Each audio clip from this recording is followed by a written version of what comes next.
So the 2022-2023 FPL season has come to an end.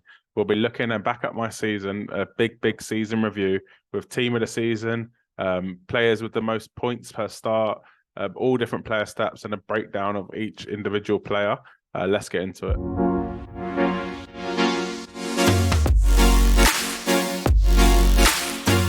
Good day, mate. Welcome back to the channel. My name's FPL Root, and welcome back to another FPL video. So in today's video, we're going to be looking back at the 2022-2023 FPL season. We'll be looking at my team of the season, looking back through all the stats and all the statistics for my FPL team. So we'll be looking at who I captained the most, who was the best player in terms of price range and points per price. And yeah, really going into what decisions we made, what transfers we made, if they were good decisions at the time, and how did they end up as well. But we'll start off with my team of the season. But before that, if you have been watching since October, since I started, please make sure you do subscribe to the channel. Even if you are new, please subscribe to the channel. It really does help out the channel. And next season, we'll be producing regular content again. I'll still be producing content throughout the break, but it'll be with a bit of a twist. It'll be kind of general football content with an FPL twist rather than transfer tips, etc. And do make sure you like this video too. We'll start off with the team of the season. So this is done on the players that have scored the most points for me. Obviously, some of these players you all have in your team who are regular in your team. Probably the players that have spent the most time there as well have that. But we'll go on to that in the next part of the video. We'll start off in goal. So I do have David Raya. So he got 47 points for me. For me, just off the bat, that is terrible, I feel like. I don't think I had him that much this season, which I guess you could say is a good score, 47 points. But that's, if I'm looking at that in terms of points per game, there's 38 games in the season. There's probably about 1.1, 1.2 points per game for my goalkeeper. That is pretty shocking if you ask me. And there's double game weeks in that as well. But obviously over the course of the season, it works out as David Raya as my best keeper, so 47 points. Obviously, that doesn't mean I only got 47 points from my keeper though. That just means he was my highest scoring goalkeeper. Trippier next up in the defence, so 162 points. Has been one of my best players this season. Obviously, at the start of the season, he was great. Clean sheets bonus, even getting attacking returns. But that post-World Cup has been a bit of a struggle for him, and I have kept in the whole time. So he would probably have been higher if he did perform in that second part of the season. Trent also 65 points, which is a bit of a shock because as I didn't have Trent until later on in the season. But it just goes to show how bad my season and my defensive unit has been, and Trent gets into that team. Estupinan with 63 points. Again, a very low score, I feel, considering how big my midfielders and strikers have scored. Obviously, they're always going to score more points, but I did expect at least 180 to 100 points from my kind of second tier defenders. That is obviously because Trippier did spend a lot of the time in my team that I did get 162 points.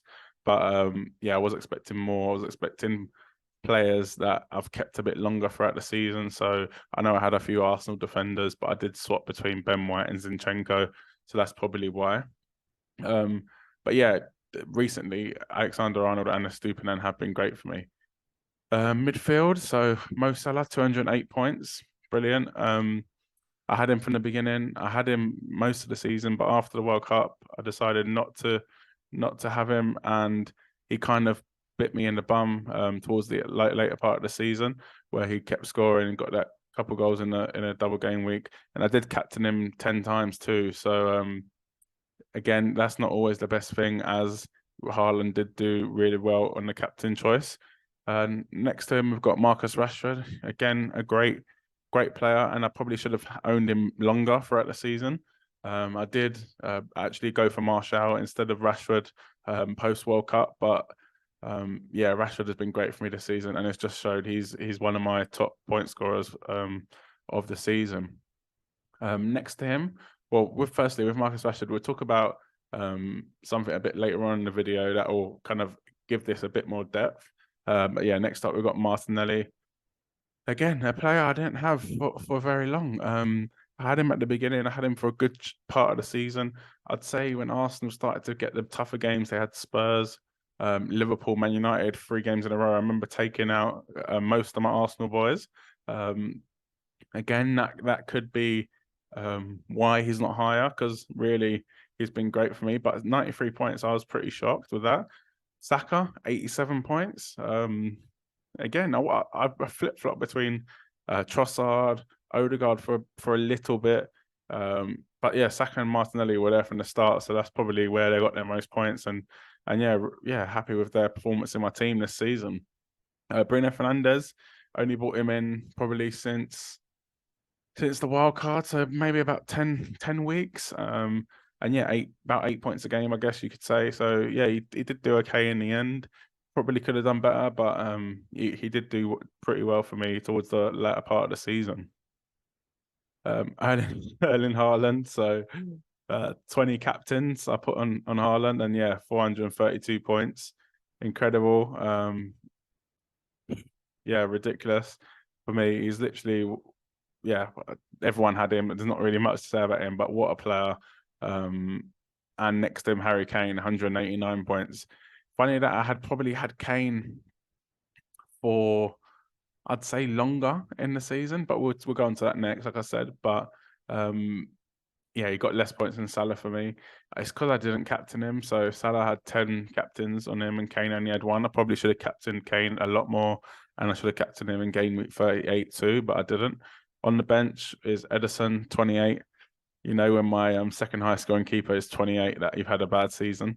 Watkins with 50. Ben White with 49, so almost made it, and Botman with 37.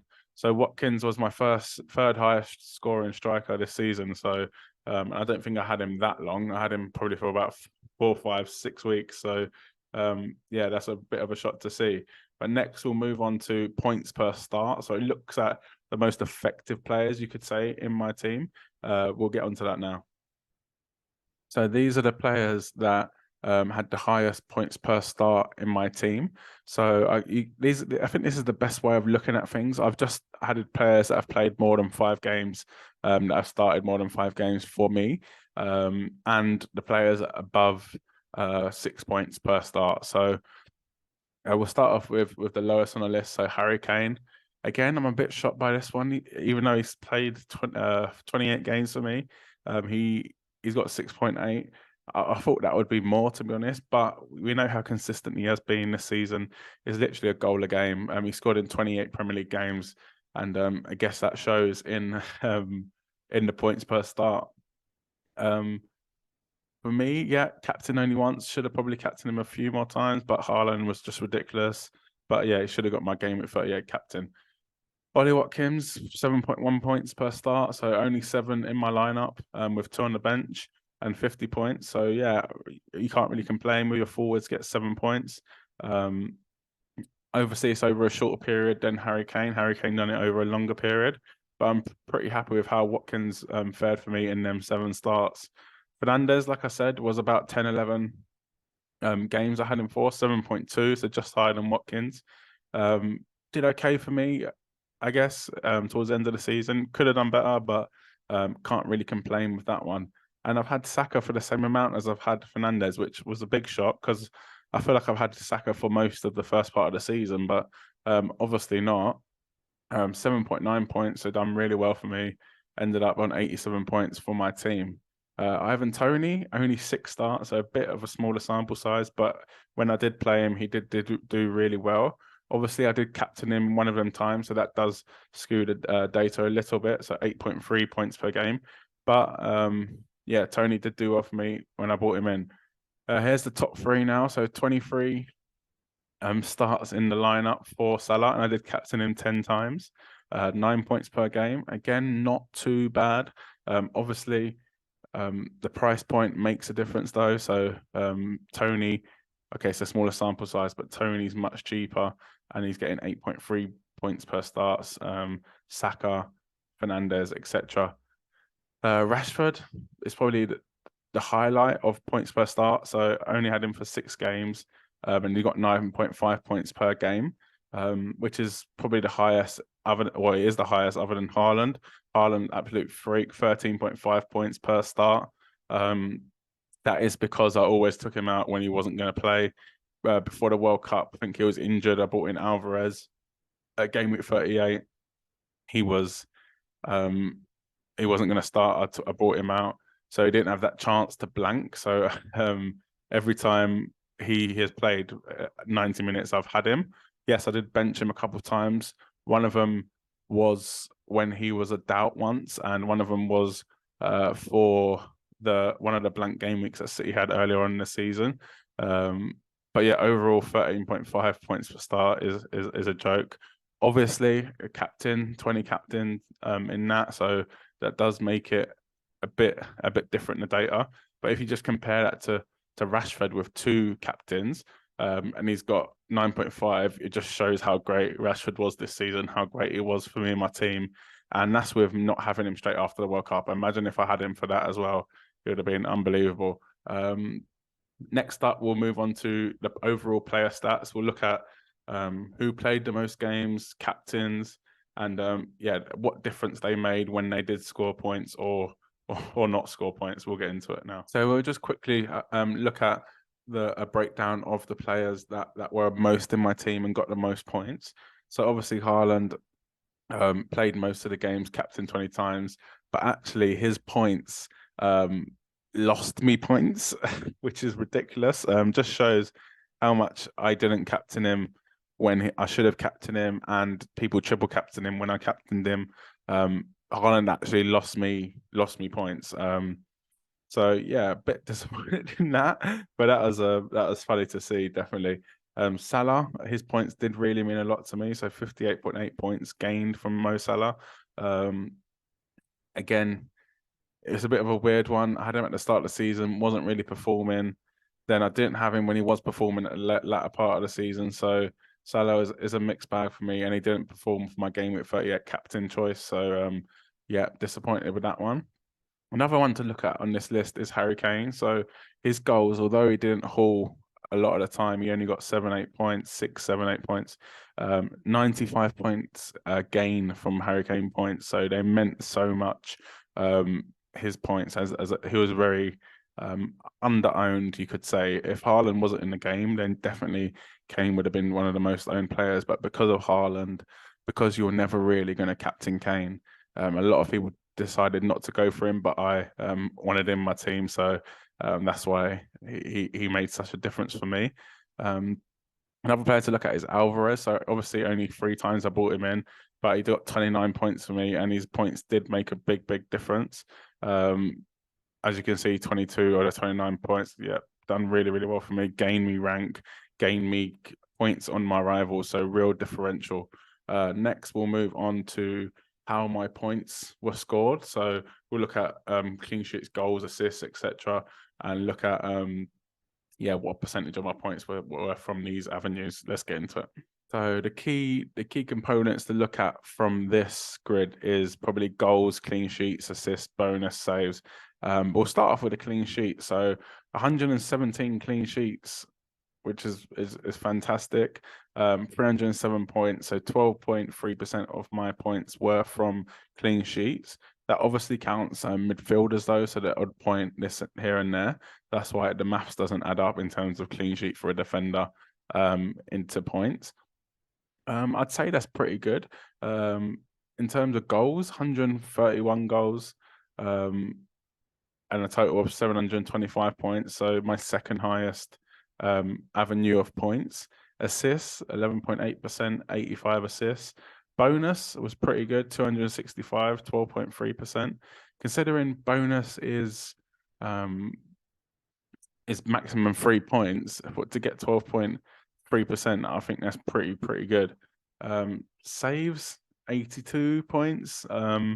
Again, not the highest. Probably need to go for more keepers that do make more saves. Goals conceded cost me 2.5% of points, so cost me 63 points.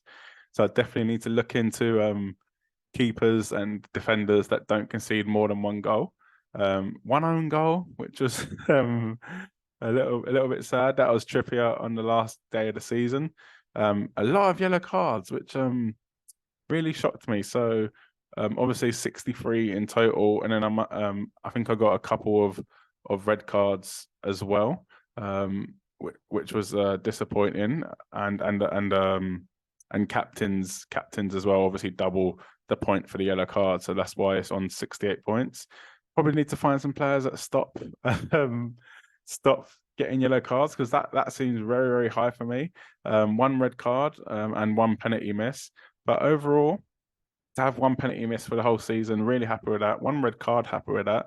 Yellow cards, maybe I need to think about who I'm bringing in. Need to bring some players in that are not going to be making stupid challenges, like Madison for a dive, or Mitrovic to get suspended for the second part of the double game week. Own goals, one own goal for a whole season, again, not bad. Goals conceded is one no that I need to look at next season, and bring in players that, okay, if they don't keep a clean sheet, they need to only concede one. We'll move on next to transfers and go through how optimal my transfers were this season, and look at the data behind. Was it a good move initially? Did it end up being a good move? Here are how my transfers, how successful my transfers were throughout the 2022-2023 Premier League FPL season. So in hindsight, I made 22% of the correct transfers, which sounds good to me. Foresight, so before the outcome, 71%, and the average expected points optimally. So did my players that I bring in meet the expected points for the optimal transfer in, is 96%. So more than happy with that. We'll start off with game week 3. So I did roll my transfers in game week 1 and 2. Obviously, 1 starts, so game week 2. So I bought in. So the way this, first of all, the way this looks at it is, it looks at the next few game weeks to see how well the player did that you bought in. So ideally, it does it at 5 game week range, but obviously, if the player doesn't last that long, then it won't do it that far. So we'll start off with Leon Bailey. So I started the season with him, didn't do great, and then I bought in Harrison Reed. The optimal player that week was Sean Longstaff. Never going to bring him in, no. But Reed did get 100% of the optimal points, so yeah, happy with that. Then I took out Everson for Sanchez. So the expected points was 10.7 plus, and actually got 10 points plus. So again, really happy with that. Pickford did get 14 though, so that was another option I could have gone for. But yeah, Sanchez matched the points, so more than happy with that one. Zinchenko, it's a Saliba. I could have gone Kilman. That was the hindsight best option. Before that, Gomez was the best option, but I ended up with 95% optimal points. So again, I can't really complain with that. In terms of after that, I took out Saliba for Trippier. So the expected points difference was meant to be plus 4.2, but it was actually plus 10, so done better than expected. And Trippier was the hindsight optimal and the raw optimal as well. Same for game week 8. So Trent out for Cancelo. Cancelo was the best player in terms of hindsight and in terms of foresight. Ended up on 29 points plus on that move. Again, really good moves. It seems like I'm making good moves early on in the season. Another one which wasn't a good or bad move, really. So Martinelli to Madison ended up being plus 2 points, which again is not too bad. The move before that was Zaha predicted, but ended up being Mount as the best option as plus 9. Zaha actually got a -9, so lucky I didn't go for that one. Then I did Jesus to Mitrovic in game week 9. ended up with a +7. So a really good move, that one. And the hindsight one was Mitrovic, so that was the best option I could have gone for. Walker to Gay +9. Really good option with that one. 11 was James to Doherty +7 points from that move. Could have gone for Perard for West Ham for +19, but never gonna. So yeah, really happy with the 7. Maddison to Trossard was only a +3. If I'd gone to Eze, it would have been a +10. Again, not too disappointed with that one, but it could have been better. +3 is not the best for a transfer move. Next, we'll move on to game week 15 onwards, as I didn't make any transfers in 13 and 14, but we'll get onto it now. So here's where I start to make the bad moves, if you could say. So I did go Foden to Rashford, and that ended up being a -6 points, which again, very disappointed in that one. I remember bringing in Foden because he was doing so well, and then I got and then I got him in, he didn't do anything, and then I got him out, and yeah, not the best for that one. I should have gone for Tavernier, which I never was going to go for. So it's one of them ones where you look at it and it's okay, fair enough, that would have been good, but yeah, no way am I going to go for Tavernier. Also in 15, I went for Tony to Alvarez. Again, 18 points plus on that one, but I did captain Alvarez, so that is a bit skewed, I guess, because he did get 9 points. But yeah, really happy with how that transfer turned out. Also, I did Mitrovic to Wilson, only a +2 on that one over 2 game weeks, 15 and 16. Should have gone Ings, but I'm never going to be bringing Ings really. And then here it gets a bit interesting. So 16, I went Alvarez to Darwin. That was my move right before the World Cup. So really great transfer in that one. That I remember Darwin scoring 2 goals, and that was probably one of the best moments of the season for me, going into the World Cup with Darwin's 2 goals. And then here you'll see the transfers made on my free transfers are post World Cup. I won't go into them in too depth because obviously things kind of change at the World Cup and in the further weeks, but we'll just go to a highlighted few. So I did decide to go Trossard instead of Saka. Bad move, yeah. And then Almiron instead of Rashford, which cost me 27 points. Saka to Trossard cost me 12 points. And then I did go Raya to Edison, which cost me 10 points. So yeah, again, not the best, but it's one of them ones where it's post World Cup, you got unlimited transfers, so you can't really judge the transfers as individual transfers. But yeah, we'll move on to game week 18 plus, where we make some good moves and some bad moves. So let's get into that one. So we'll start off with game week 18, sorry, where I do Reece James to Botman. So that got me 19 points over 4 game weeks. Obviously, James was probably injured at a time, so it's not hard to outscore him by that much, but he was one of the optimal picks. Absolute disaster of Kane to Mitrovic, which only for 1 week cost me 22 points. As I did captain Mitrovic as well, so it probably would have been more if I did captain Kane. So that is a massive, horrible moment of my season. I still can't really think about it, as it does annoy me.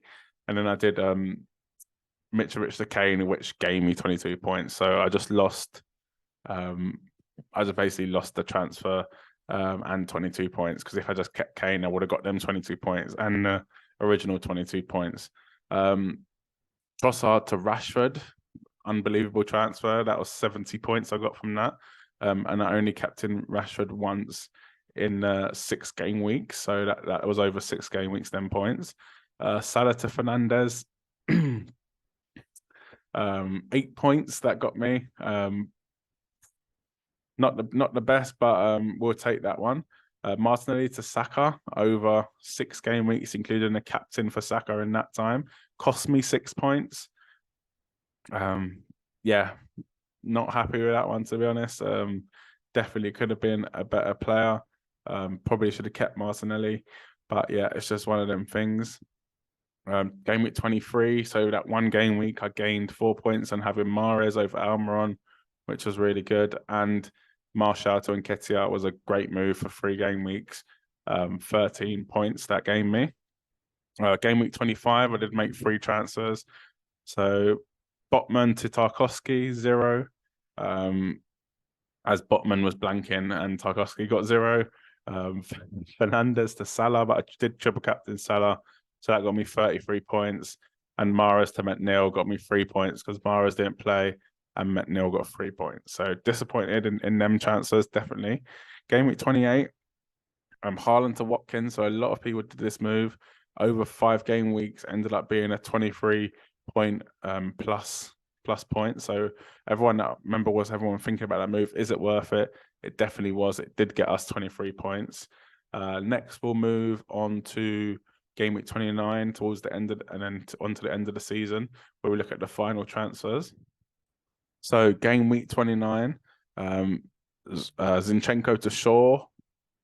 Terrible. Should have gone Mings. I was telling everyone to go Mings and I didn't do it myself. That would have got me 23 points. So very disappointed. 29, I did Odegaard to Barnes. 3-point gain. Shocking. Ideally, I would have gone for Joe Linton. But yeah, I'm never going Joe Linton, to be honest. Game at 29 again. So 3 transfers in 29. I did Saka to Fernandez. Got me 8 points over the next 3 game weeks. Again, if I went Grealish, then keep that in mind. Grealish, I would have got 29 points. Then I did Tony back to Haaland. Obviously, over the next 5 game weeks, captain all the time. He got me 78 plus points over Tony. So unbelievable that one. Barnes to Grealish gained me 11 points. But imagine I did that move 2 game weeks earlier. Rather than, or if I did Saka to Grealish or Barnes to Grealish a little bit earlier, then I would have gained an extra 29 points. So that is disappointing, that one. One of the worst transfers of the season for me was Kane to Jota. Cost me 3 points in that 1 game week. But that was part of a move that over 5 game weeks, Henry to Alexander-Arnold did gain me 21 points. Jota back to Isaac gained me 12 points. But again, that was a captain involved in a double game week. So it's shocking, really. Martin McAllister, 11 points. Watkins to Alvarez, 2 points. And then Isaac to Harry Kane was 14 points. So overall, I'm happy with my transfers. There were some stupid options, but in terms of expected points, I did do pretty well, 96+%. The optimal hindsight transfer. So I actually made the correct transfer 22% of the time. It's not bad, I think. Let's not forget the optimal transfer could be some random player you're never thinking of. But the one that is a bit down for me is Foresight optimal transfer is only 71%. So really, I'm on paper, I'm not making the right transfers only the 70% of the time. That is something I will look at next season. I'll look at who is expected to score the most points and then go from there. For me, if I make the right decision before the game week, then I'm fine with that. But if I'm making the wrong decision before, then I'm kind of onto a losing start, really. But if you did like this video, please make sure you do leave a comment below and just give me a thumbs up. Let me know how you found the content this season. Is there anything else you want to see for the rest of the summer, for the rest of the break? Leave a comment below too. And if you haven't done so, definitely check out a video I did with Mira and Holly Shand on the FPL awards. So we gave out loads of awards for this FPL season.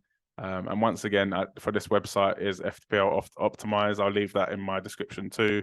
If you wanted to check out your team, just put your team ID, which you can find on your points page, and you'll be able to find all this information. And yeah, if you haven't subscribed to the channel, please do so. It really does help me out, and I really do appreciate it. And yeah, smash a like on this video too, and I'll catch you in the next video. And yeah, thanks all for all your support this season. Cheers.